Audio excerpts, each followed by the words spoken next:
Gracias, doctor Córdoba. Gracias, doctor Sáenz, doctor Milton. Gracias por permitirme compartir con ustedes muchas caras conocidas que no veía hacía un ratico y me siento en casa. La verdad, me siento en casa un poco nervioso porque no he estado en casa desde hace 16 años.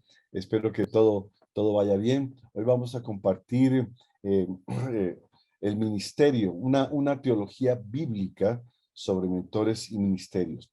Es importante que tengan sus cuadernitos para seguir porque vamos a ir bastante rápido, es bastante material y hay mucha Biblia. Entonces vamos a leer muchos versículos y no tenemos tiempo de estar buscando versículos, pero es clave. Creo que a veces cuando explicamos la palabra la dañamos. Es mejor que la palabra hable por sí misma. Ella solita nos dice, tiene tanto que decir y vamos a ver cómo nos va. Vamos a tener unos tiempos de interacción y vamos a compartir estas dos horas y media juntos. El ministerio en la iglesia local, como lo presenta el Nuevo Testamento, es una de las bases fundamentales en la relación mentor-discípulos. Hoy definiremos qué es el ministerio a la luz de la vida de Jesús y cómo el ministerio es la columna vertebral y la médula del mentoreo y de la multiplicación de discípulos.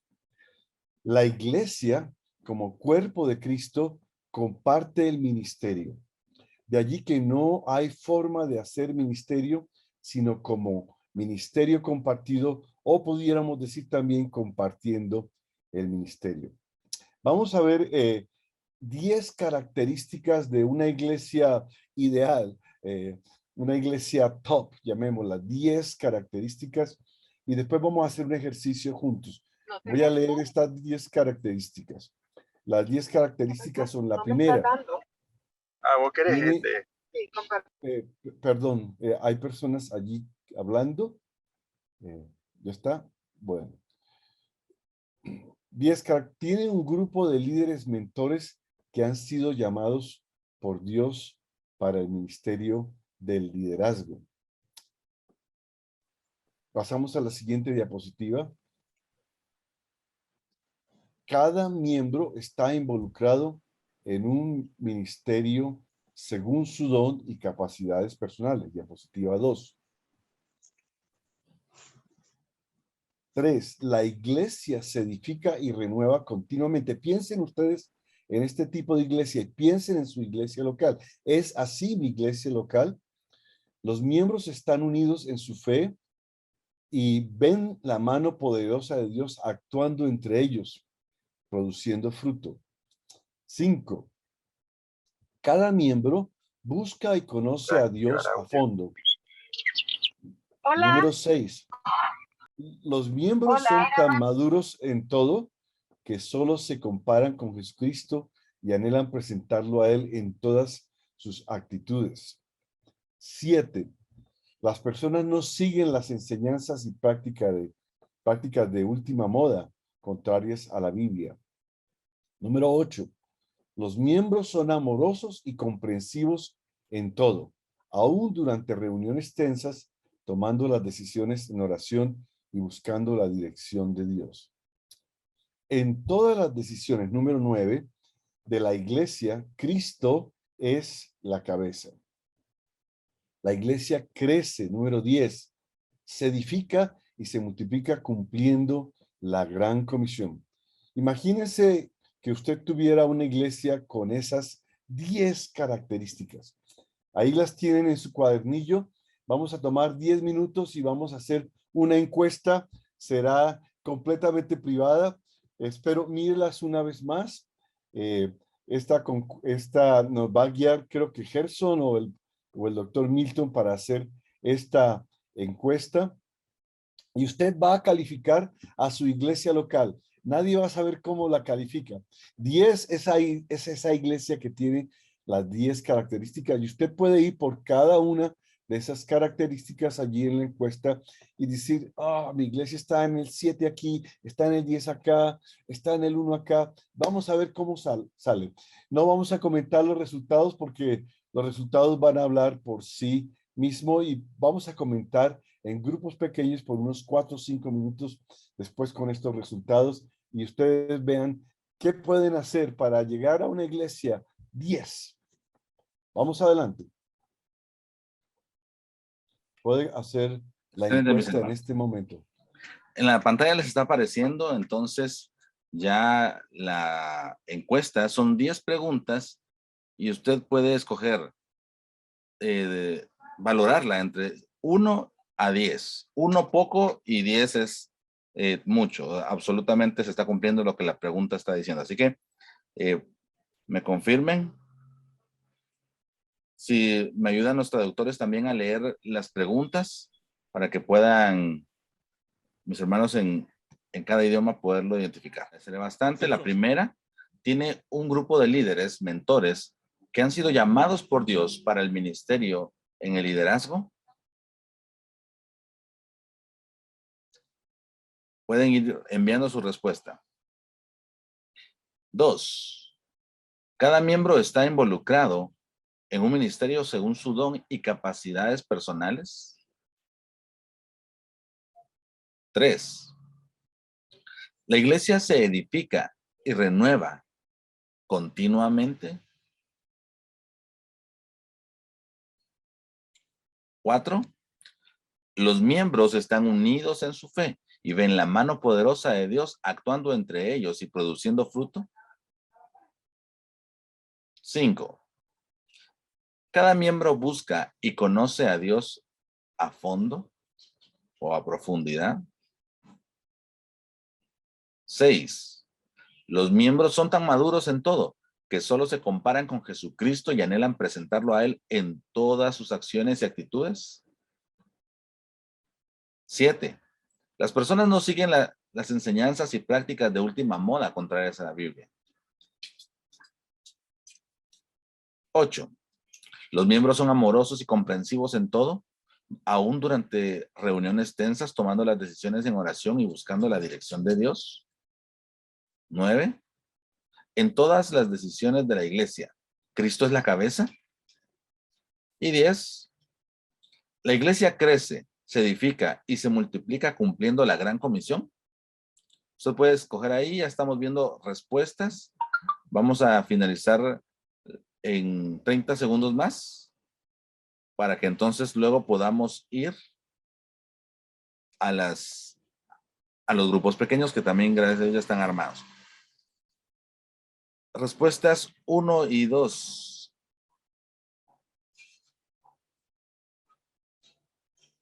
¿Hay algún grupo de líderes mentores?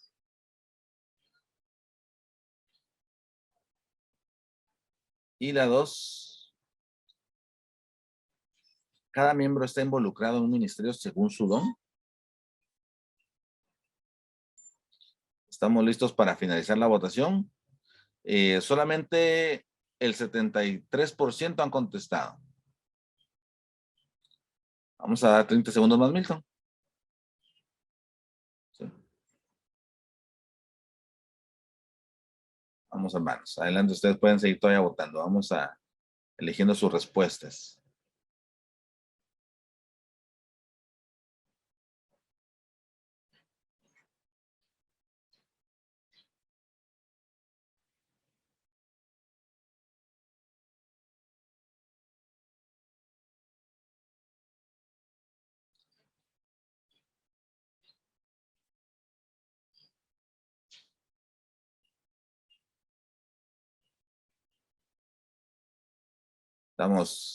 Estamos listos. Ya ha participado un 88%.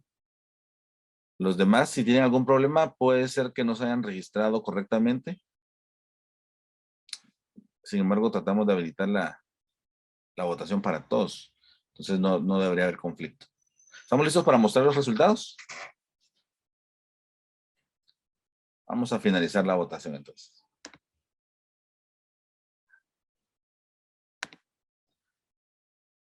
Ahora ustedes están viendo los resultados. Tenemos una mayor respuesta a un nivel 5, ¿verdad? O sea, estamos a mitad del camino en la primera pregunta. En la pregunta 2, de igual manera, las dos respuestas más altas fueron 5 y 8. 5 y 8. Pregunta número 3. Tenemos nuevamente 5 y 8, pero 5 es la mayor. Respuesta 4. Perdón, pregunta 4. El 7 está más alto en cuanto a si Dios está actuando y produciendo fruto. Pregunta número 5. Tenemos 3 resultados altos, 5, 7 y 8. Y respuesta 6, también tenemos 5 y 7 o mayores. Pregunta 7. Tenemos muy pocas respuestas en la número 7, pero lo más alto fue 5 y 7 nuevamente. La pregunta 8. ¿Los miembros son amorosos? Tenemos un 8. Excelente. 9. Pregunta 9. Estamos viendo que los resultados están en 8 y en 10. 10. La pregunta número 10. Estamos en 5, 7 y 8. 8 la mayor. Vamos a intentar poner los resultados también en la página de Mentoreo de Impacto, así que ustedes pueden visitar mentoreo.mesoamericaregion.org para que ahí también puedan entonces verificar estos datos. Vamos a irnos a los grupos para comentar. Hermano Cristian, no sé si hay alguna instrucción o no. Todavía no pasamos a grupos. Sí, tal vez una palabrita. Adelante. Veo que el promedio de todas las respuestas es más o menos 5. Gracias a Dios tenemos lugar para mejorar. Entonces, comentemos. Estas 10 declaraciones las saqué literalmente de Efesios 4, que nos da lo que supuestamente es una iglesia ideal. Y vamos a trabajar cuáles son los componentes para que podamos llegar a esa iglesia ideal, que tiene mucho que ver con mentores y ministerios compartidos. Vamos a los grupos. Muy bien, gracias a Dios. Espero que hayan tenido buen tiempo de discusión, muy cortita. Obviamente, llegar a la 10 es difícil, pero vimos algo muy lindo, que es que el compañerismo de las iglesias allí en la región Mesoamérica es 8, lo que significa que creo que la misma pandemia nos ayudó a ser más compañeros, aún ausentes físicamente, ¿no? Es bueno ver esto. Hoy vamos a examinar 4 expresiones bíblicas que serán la base para la conferencia Mentores y Ministerios Compartidos. Estas 4 son, primero vamos a examinar el cuerpo de Cristo. Quiero decirles aquí que no se imaginen que voy a hacer una exposición de eclesiología. Simplemente vamos a ver la Biblia y ver lo que es el cuerpo de Cristo. Vamos a ir bastante rápido, pero yo lo que quiero decir es que el cuerpo de Cristo es una unidad, vamos a verla, y si el cuerpo de Cristo no está sano, no va a funcionar los miembros que son los discípulos. Segundo, vamos a entender un poquito qué significa cada miembro o cada discípulo del cuerpo y qué es el discipulado. Y vamos a tener algunas sorpresas allí que encontré haciendo la investigación. Y después vamos a hablar sobre el ministerio y cómo el cuerpo comparte el ministerio. Y para terminar, vamos a examinar algunas porciones de Efesios y especialmente vamos a repasar de vuelta esta iglesia ideal, Vamos a hablar primero como la iglesia, como el cuerpo de Cristo. Cuidado, no voy a dar una exposición. Todo lo que voy a decir, ustedes ya lo saben, simplemente vamos a repasarlo y necesitamos tener los cuadernitos, porque voy a leer muchos versículos bíblicos y tal vez esta partecita sea un poco aburrida. Espero que toda la presentación no sea aburrida, pero aquí vamos a concentrarnos en la palabra y que la palabra misma nos diga qué es el cuerpo de Cristo. Yo simplemente puse los títulos a esos versículos. Pablo utiliza la imagen más familiar para cada uno de nosotros. No sé cuántas horas pasamos los hombres en el espejo, pero no me lo digan acá cuántas horas pasan ustedes en el espejo, pero estamos muy familiarizados con nuestro cuerpo. A veces tocamos a ver si tenemos un tumor o una herida, pero el cuerpo es algo que realmente cuidamos. Cuando Algo peligroso viene enseguida, levantamos la mano o defendemos nuestro cuerpo. Pero el cuerpo es la metáfora para la iglesia. La imagen presenta a la iglesia como el cuerpo de Cristo. La iglesia es el cuerpo de Cristo. La figura bíblica para la iglesia no es una organización, sino un organismo viviente. Una organización es importante, pero una organización realmente es como una camisa de fuerza. La organización nos ayuda a seguir direcciones, a mantenernos dentro del camino, pero un organismo crece, un organismo se multiplica, un organismo es lo que tiene vida.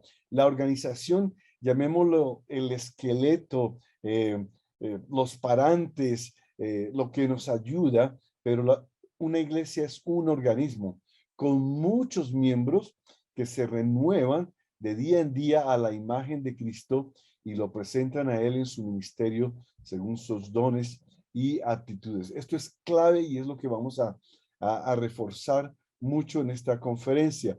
La clave del ministerio es Él, no somos nosotros. Efesios 2:22 nos dice que el propósito principal para la iglesia como cuerpo de Cristo es que hemos sido edificados para morada de Dios en el Espíritu. Es decir, el cuerpo de Cristo que somos nosotros, Dios hoy mora en nuestras vidas y la comunión de personas habitadas y empoderadas por el Espíritu de Cristo forman la iglesia. Nosotros hoy somos el nuevo tabernáculo, que vamos a hablar un poquito más adelante de esto. Por eso es que es clave que nosotros somos la habitación movible, la nueva tienda de campaña que va por el desierto de personas con necesidad. De ahí la importancia de la iglesia como tabernáculo, como cuerpo. Cada individuo es el templo de Dios y como comunidad formamos el cuerpo de Cristo. La clave en nuestra vida y en la vida de la iglesia es la presencia evidente, visible y obvia de Dios en sus miembros, ya sea personalmente o como comunidad. Yo quiero repetir esto porque es un concepto clave. La clave en mi vida y en la vida de la iglesia es que Dios sea obvio, que no pase desapercibido, que sea visible. Y después vamos a ver cómo Dios puede ser visible en mi vida y en la vida de la iglesia. Vamos a examinar algunos elementos del cuerpo de Cristo. Obviamente, el principal miembro es Cristo, quien es la cabeza del cuerpo. Voy a leer algunos pasajes y principios que se derivan de Cristo como la cabeza de la iglesia. Están allí en su cuadernito. Dice Efesios 4:15, sino que siguiendo la verdad en amor, crezcamos en todo en aquel que es la cabeza. Esto es Cristo. Él es también la cabeza del cuerpo, que es la iglesia. El crecimiento se hace en Cristo, en la cabeza. Jesús es la autoridad, toda autoridad sublime, máxima de la iglesia. Toda autoridad en la iglesia está derivada de Jesucristo como la cabeza. Jesús dijo, toda autoridad me es dada en la tierra, en el cielo y en la tierra. Mateo 28:18. Cristo es la cabeza de la iglesia, la cual es su cuerpo, y no solamente Él es la cabeza, sino es el que salva, el que mantiene al cuerpo salvado, sano. La iglesia debe y está sujeta a Cristo. Efesios 5:23 y 24. Cristo se relaciona con su iglesia como la cabeza del cuerpo. Él gobierna y dirige a su iglesia para cumplir el propósito de Dios para la iglesia y para todos sus miembros. Colosenses 2:19 nos dice que debemos considerar que el cuerpo es de Cristo, en virtud de quien todo el cuerpo, nutriéndose y uniéndose por las coyunturas y ligamentos, crece con el crecimiento que da Dios. Ojo, el crecimiento lo da Dios, no tanto las estrategias. El crecimiento lo da Dios cuando la cabeza es la que nos está dirigiendo a nutrirnos, a unirnos. Los médicos saben muy bien aquí lo que significa cómo la cabeza dirige todos los sistemas del cuerpo. Esta declaración de Colosenses nos guía a presentar algunas características, algunas, no son todas, claves de la iglesia como el cuerpo de Cristo para que se dé el crecimiento espontáneo en que todos los miembros participan. Ojo, ¿escucharon bien? Crecimiento espontáneo. A veces tenemos que darle vitaminas, etcétera, pero la iglesia normal debería crecer espontáneamente. Vamos a ver 7 componentes que nos van a ayudar. Y todo esto tiene que ver porque crecemos discípulos. No crecemos asistentes, crecemos discípulos. 7 componentes. El primer componente, la iglesia es un cuerpo. Ya tocamos esto, pero lo vamos a repetir. Veamos algunos pasajes que nos presentan esta característica. Vosotros, pues, sois el cuerpo de Cristo y miembros cada uno en particular. Es una declaración bíblica. 1 Corintios 12:27. Romanos 12:5. Así nosotros, siendo muchos, somos un cuerpo en Cristo y todos, escuchen bien esta palabra, miembros los unos de los otros. No somos miembros de la iglesia, somos miembros los unos de los otros. 1 Corintios 12:12.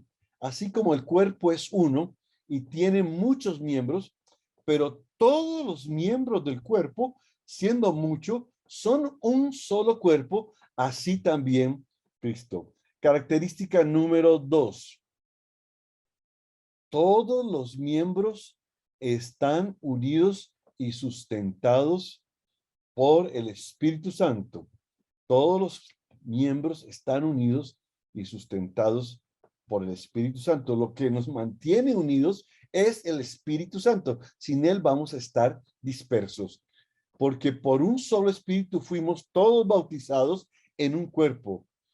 Y a todos se nos dio a beber de un mismo Espíritu. 1 Corintios 12:13. Efesios 2:18. Porque por medio de él, Jesús la cabeza, los unos y los otros tenemos entrada por un mismo espíritu al Padre. Jesús lo profetizó para la iglesia y para nosotros en Juan 7:37 al 39.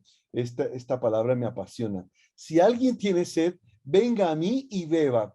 El que cree en mí, como dice la escritura, de su interior brotarán ríos de agua viva. Esto dijo del Espíritu que habían de recibir los creyentes en él, pues aún no había venido el Espíritu Santo. La clave es la morada, la doctrina de santidad, como dijo una hermana en el grupo en que yo estaba. Característica número 3. En el cuerpo de Cristo no hay acepción de personas. Todos están incluidos. Y aquí está la parte. Todos están incluidos en ministerio.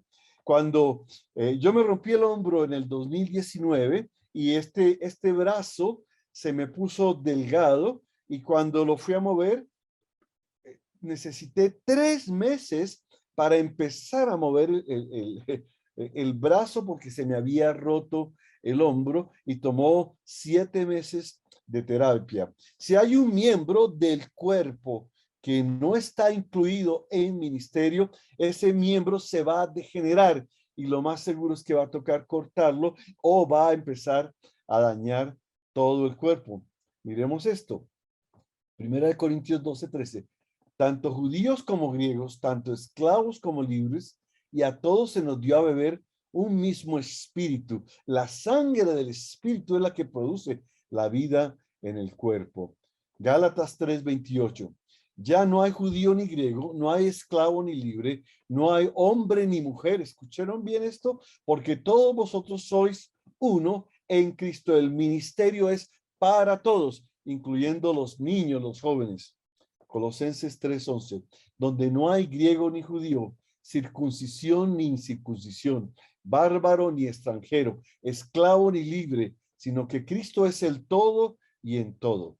Cada miembro del cuerpo es, número 4, cada miembro del cuerpo es importante, útil y tiene una función clara. Cada parte del cuerpo se complementa. Miremos la palabra muy rápidamente. Dice, 1 Corintios 12, 18 y 20. Pero ahora Dios ha colocado a cada uno de los miembros en el cuerpo como Él quiso. Ojo, no es lo que usted quiere, sino como Él quiere. Ahora son muchos los miembros, aunque el cuerpo es uno solo. Pero todas estas cosas las hace uno y el mismo Espíritu, una y otra vez el Espíritu, repartiendo a cada uno en particular como Él quiere. 1 Corintios 12, 11. Número 5.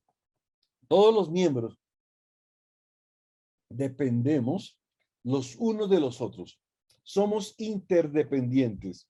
Nos necesitamos los unos a los otros. Ojo con menospreciar un miembro humilde del cuerpo de Cristo. Ahí la epístola de Santiago nos dice mucho. Dice 1 Corintios 12, 21, ni el ojo puede decir a la mano, no te necesito, ni tampoco la cabeza a los pies, no tengo necesidad de vosotros.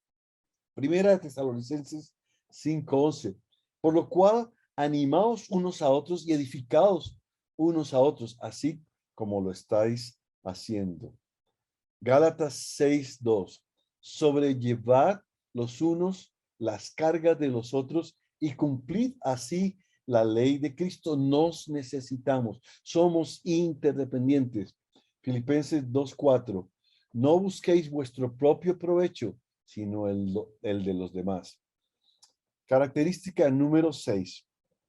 El cuerpo de Cristo no debe estar dividido. Es obvio, la mano no puede ir para acá y el pie no puede ir para atrás y la cabeza no puede ir para un lado. Miremos aquí 1 Corintios 12, 25 al 26. Que no haya divisiones en el cuerpo, sino que todos los miembros se preocupen los unos por los otros. De manera que si un miembro padece, todos los miembros se duelen con él. Y si un miembro recibe honra, todos los miembros con él se gozan. Romanos 16, 17 y 18. Pero os ruego, hermanos, que os fijéis en los que causan divisiones. Parece que Pablo no tenía pelos en la lengua. Y ponen tropiezos en contra de la doctrina que vosotros habéis aprendido.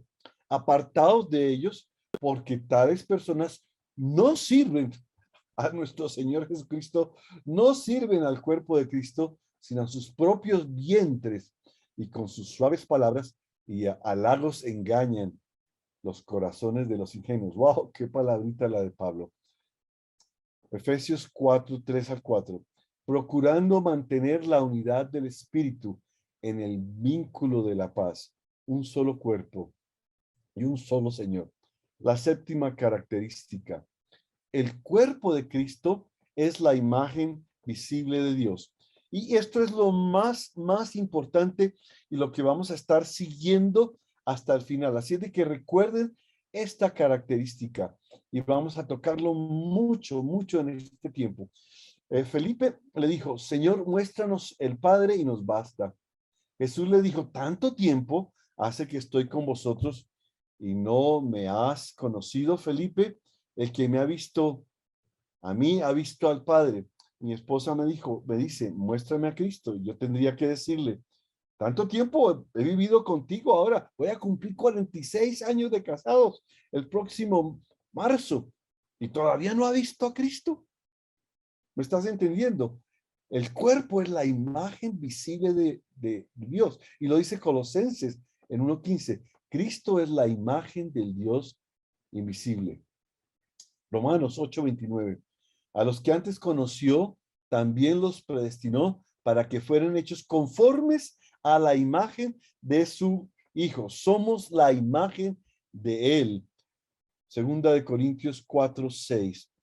Porque Dios que mandó que de las tinieblas resplandeciera la luz, es el que resplandeció en nuestros corazones para la iluminación del conocimiento de la gloria de Dios en la faz del Señor Jesucristo. Vamos a tocar esto. Somos las nuevas nubes que van por el desierto. Somos la nueva columna de fuego. Somos la brillantez de Cristo.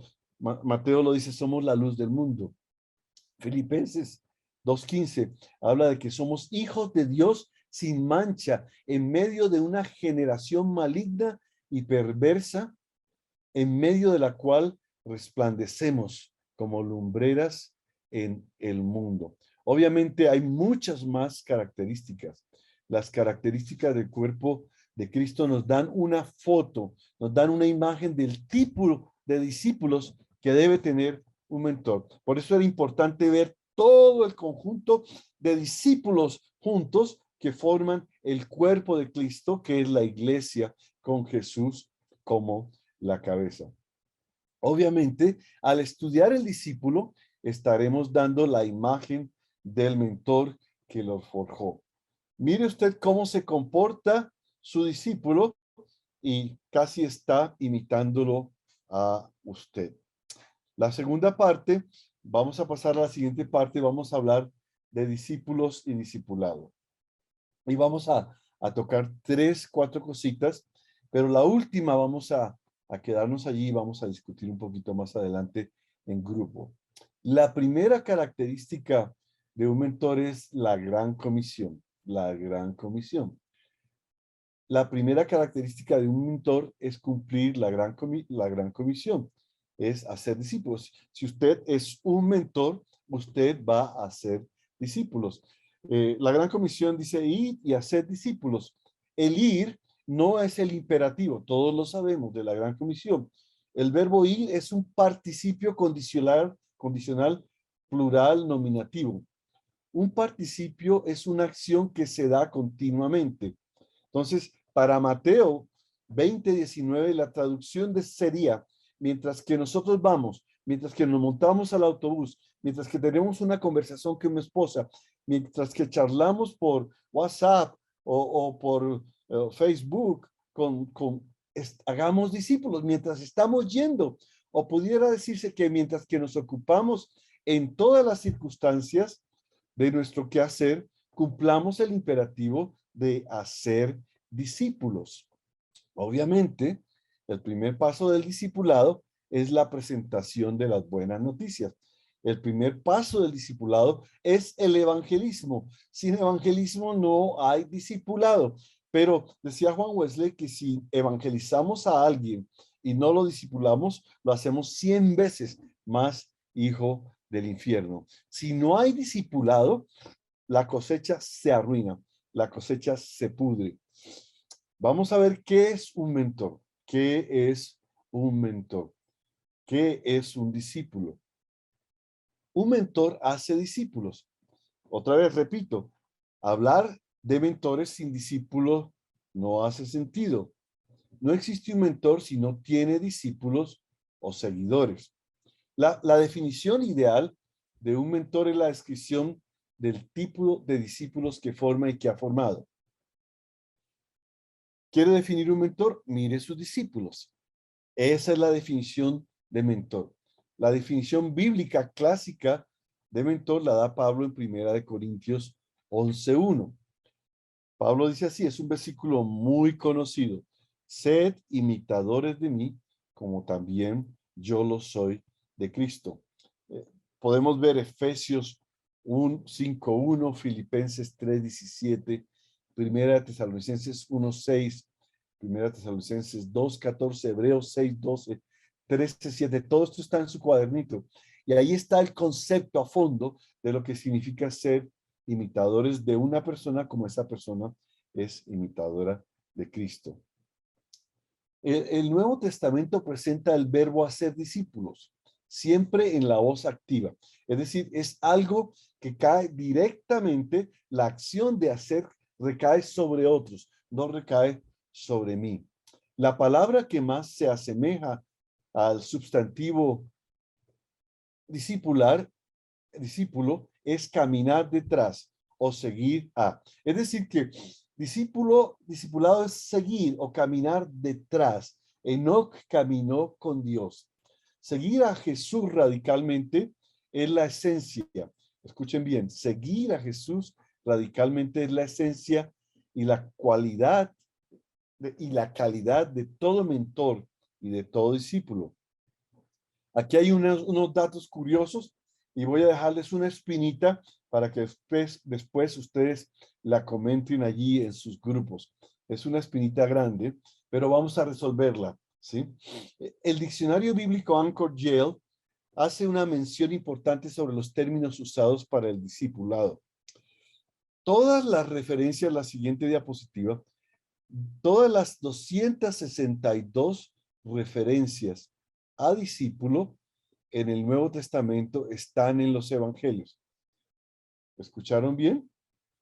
Todas las 262 referencias a discípulos en el Nuevo Testamento están en los evangelios y en Hechos.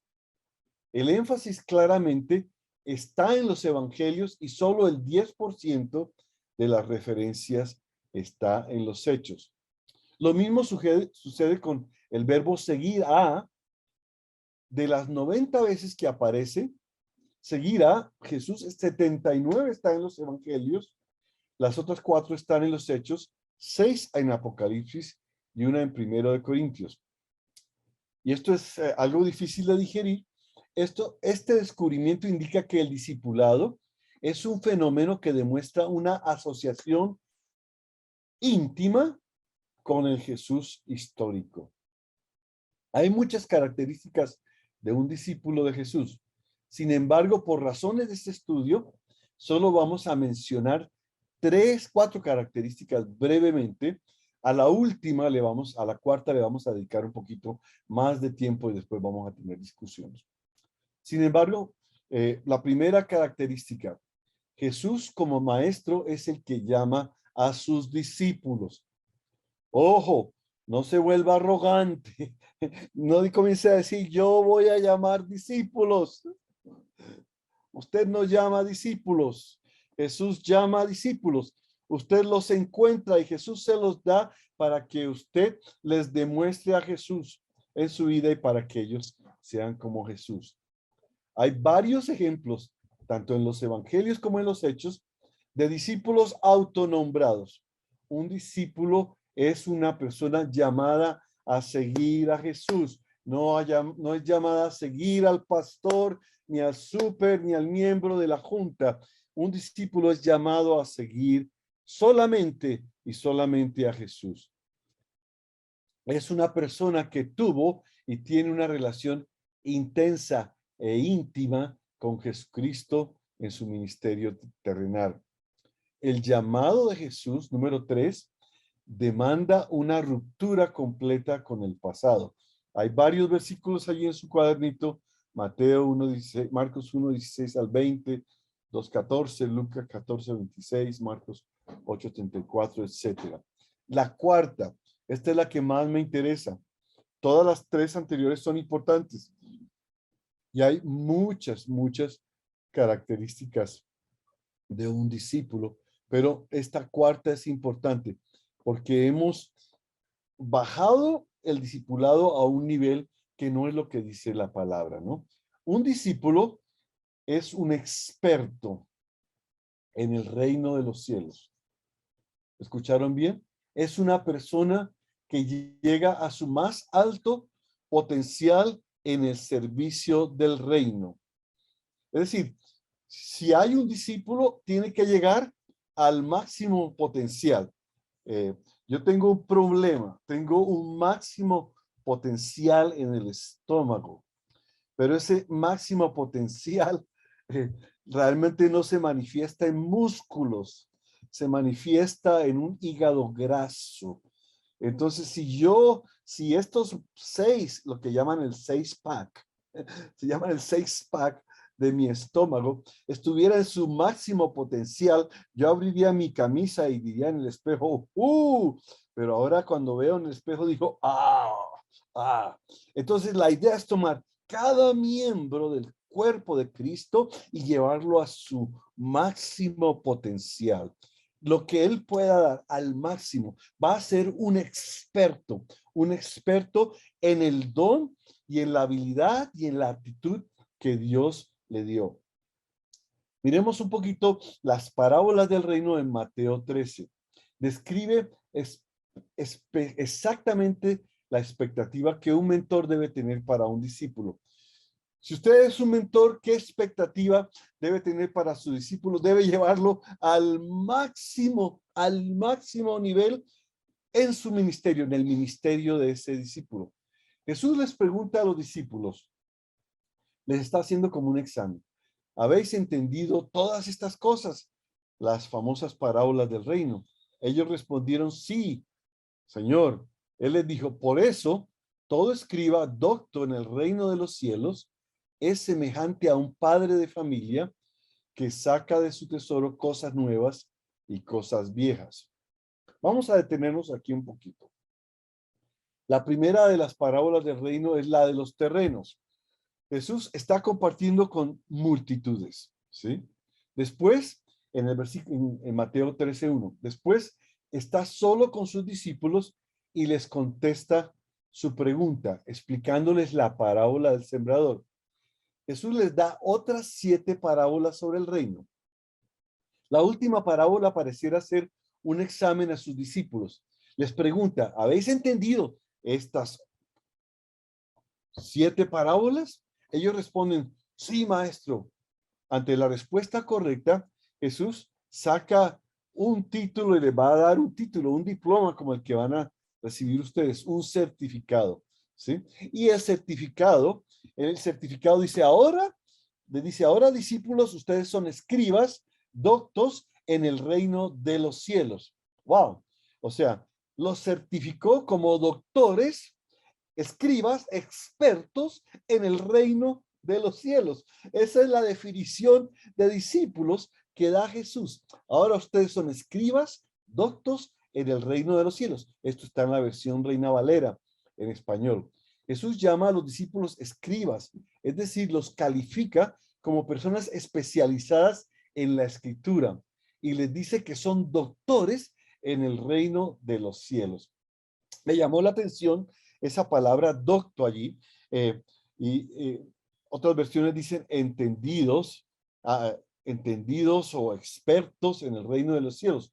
Lo interesante en la parábola esta de Mateo 13, 12, 52 y 53 es que la palabra doctor, y aquí todos nos saludamos, doctor Córdoba, doctor Sáenz, doctor tal, doctor Gay, es que es una persona académicamente experta en un área del saber y que se ha graduado de un posgrado. Es la misma palabra.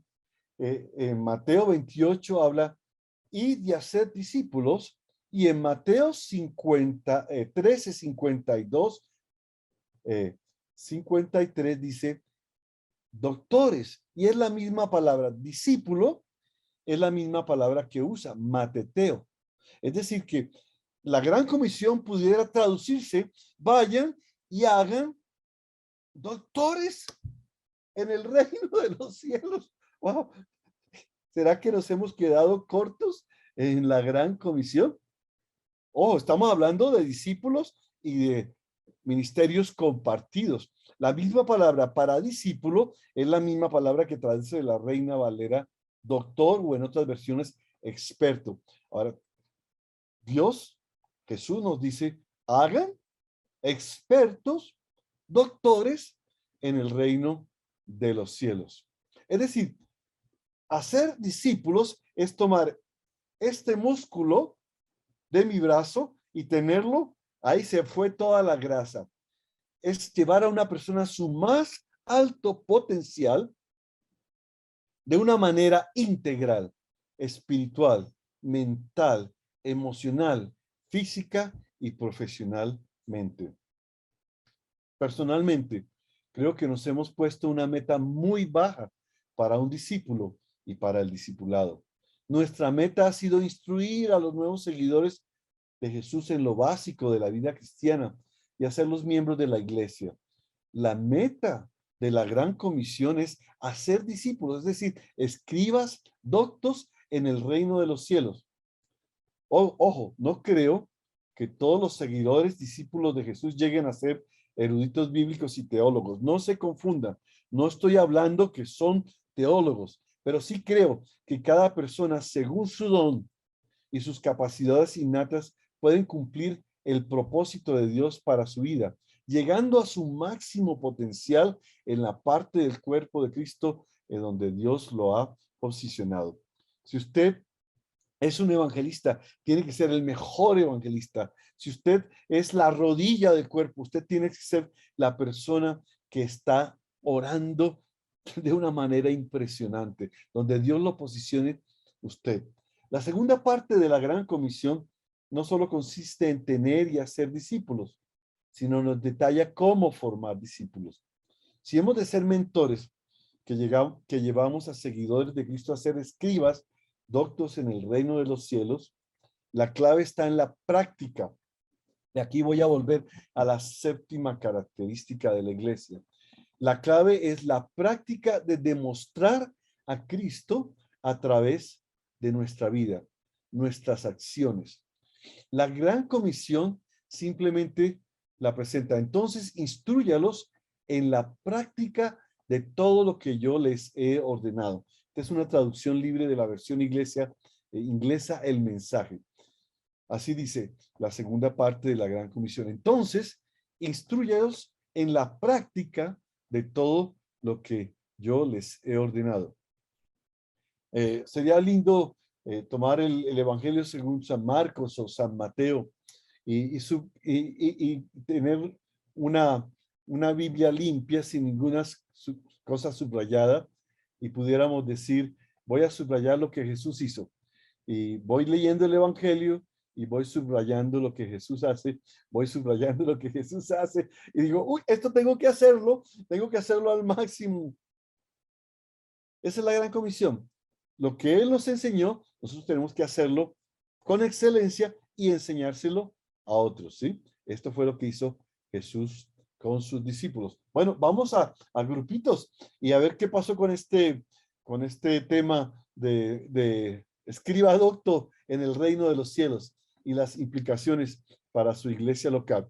¿Qué pasa si en su iglesia hay 60 y usted tiene 60 dedos, ojos, narices, hígados, corazones, dedos de los pies, en su máximo potencial? Son una máquina para el servicio, para la gloria de Dios. Y cuando la gente los ve, comienza a ver a Cristo. Escriba docto en el reino de los cielos. ¿Cuáles son las implicaciones para su iglesia local? Tenemos un tiempito allí, Pastor Milton.